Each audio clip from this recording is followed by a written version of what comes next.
Magandang araw sa lahat ng aking kabarya, kapwa kolektor, sa lahat ng senior citizen, mga silent viewer, maging sa mga kaibigan natin dyan. Magandang araw po. Meron po tayong coins dito ngayon. Ang $1 ng bansang Hong Kong noong 1960. Pag-usapan po natin pagkatapos ng aking maising intro.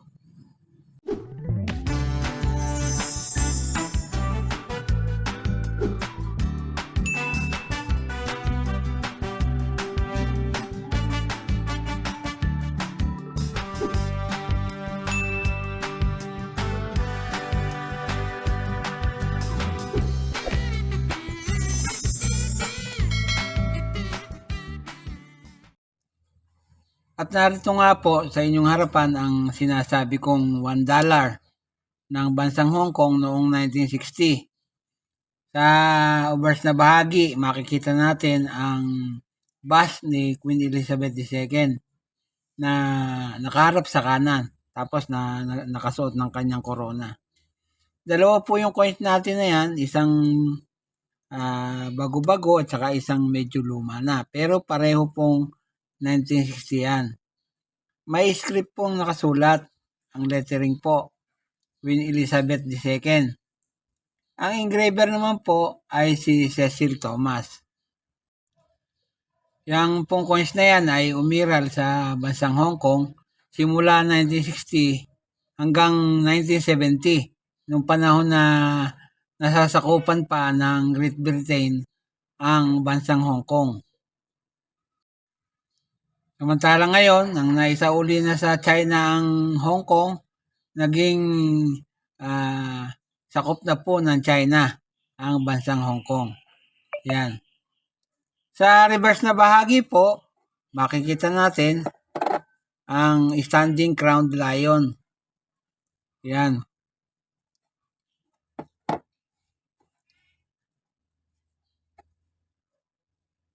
Meron ding Chinese at saka Latin na nakasulat. Ang lettering po ay Hong Kong. Yan, mababasa ninyo. Yan. Hong Kong, 1960. $1. Yan po ang barya natin sa ngayon na aking ipinapaliwanag sa inyo.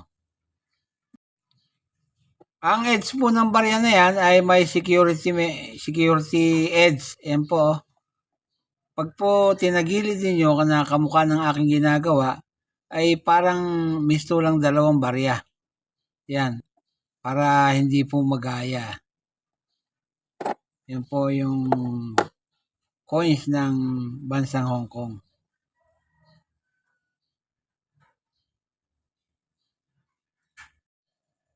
Yun nga pong coins na yan ay pinagawa sa dalawang pagawaan.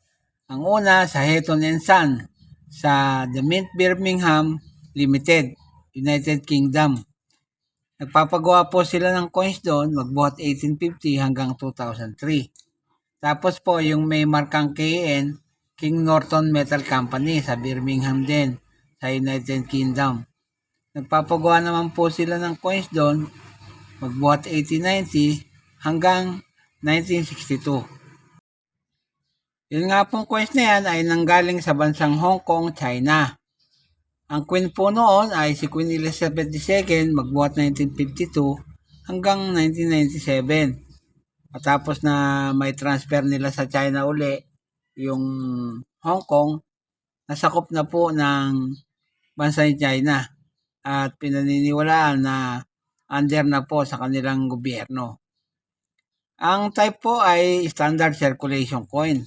Magbuhat 1960 hanggang 1970, yan po ang mga taon niya. Ang value po, $1 o 1 Hong Kong dollar. Ang currency po, dollar, magbuhat ng 1863 hanggang sa kasalukuyan. Ang composition naman po ay copper nickel. Tumitimbang po ng 11.66.38 grams na may diameter na 30 mm. Ang kapal po, 2.25 mm. Yan, medyo may kakapalan po. Kaya misto lang dalawang barya pagka itinagilid ninyo. Ang shape po niya, yan, makikita nyo naman bilog. Milled ang technique na ginamit po at middle alignment ang orientation. Na demonetize na po yan noong January 1, 1978. Pero nag-iwan po ng number na N number 1066 at reference number na KM number 31, school number 22.1. Marami po ang nagtatanong ano daw po yung mga number na sinasabi ko. Kasi po sa numista, yan po ang number nung barya. Tapos may reference para madaling makita yung sinasabi kong reference na KM number 31, school number 22.1. Ganun po yun. Noong pong taong 1960, ang Hiaton Mint ay gumawa ng 40 million na barya o 74% sa frequency. At ang halaga po ng good niyan ay 6 pesos 70 centavos. Ang very good po, 14 pesos. Ang fine ay 30 pesos. Ang very fine po, 43 pesos. Ang extra fine, 73 pesos. Ang almost uncirculated ay 150 pesos. At ang uncirculated po ay 180 pesos. Doon naman po sa Ken Norton, nagpagawa din po ng 40 million na may frequency po na 27%. Kaya po dito sa numista, ang presyo po ng good niyan ay 6 pesos 10 centavos. Ang very good po ay 12 pesos. Fine, 15 pesos.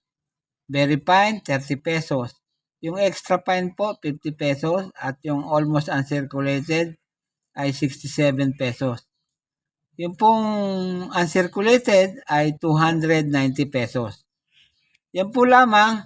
At titingin naman tayo sa isang tingin na pinagtitiwalaan natin sa eBay.